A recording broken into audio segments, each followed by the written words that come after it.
जंगल मध्य एक बड़ नदी थिला। नदी रे कुंभीर, कईछ, माछ, बेंग और अन्य प्राणी बास करुथिले। नदी निकटरे अनेक गछ थिला। गोटे गछरे गोटे मांकड़ एवं यार परिवार रहुथिले। प्रतिदिन एक बेंग नई कूल को किछि खाद्य खाइबा पई आसी थाए। टिकी मांकड़ मध्य बुदा निकटरे खेली थाए। सेमाने भेट हेले एवं धीरे धीरे सेमानंक मध्यरे भल बंधुतार संपर्क सृष्टि होला। मांकड़ यार नमनीयता पई गर्वित थिला। मोटा एवं धीर हेतु यह सर्वदा बेंग को थट्टा करुथिला।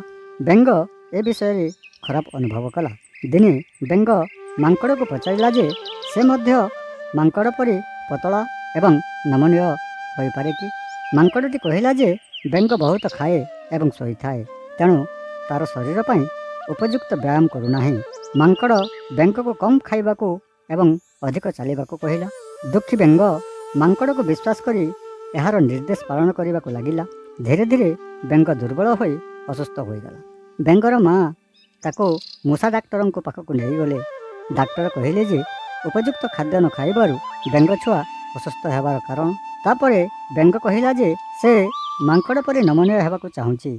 मूषा डाक्टर हसिले एवं कहले जे मांकड़ माने संपूर्ण भिन्न। सेमाने नमनीय होई गछ ऊपर को चढ़ी चारि पाख को देई पारंती, किंतु बेंग अधिक शक्तिशाली एवं अन्य कार्य करने को सक्षम, जहाँ मांकड़ करि परिबो नाही। जेहेतु उभय भिन्न अटंती, काहाको तुलना करबा उचित नुहे। बेंग बुझीगला एवं निजको मांकड़ सहित तुलना करबा बंद कला एवं तापरे एक सुखमय जीवन बिताइला। एही कहानी रो आमे कोन सिखिले?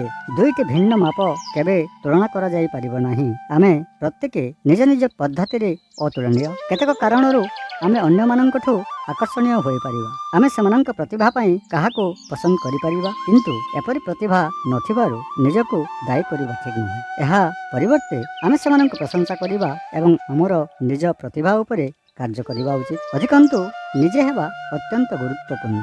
आमे अन्य माननक पई हमर निजर मूल्य हराइबा उचित नुहे। जदि आपण माननको आम भिडियोटी भल लागि थाए तेबे कमेंट, शेयर और सब्सक्राइब करने को भूलिबे नाही। धन्यवाद।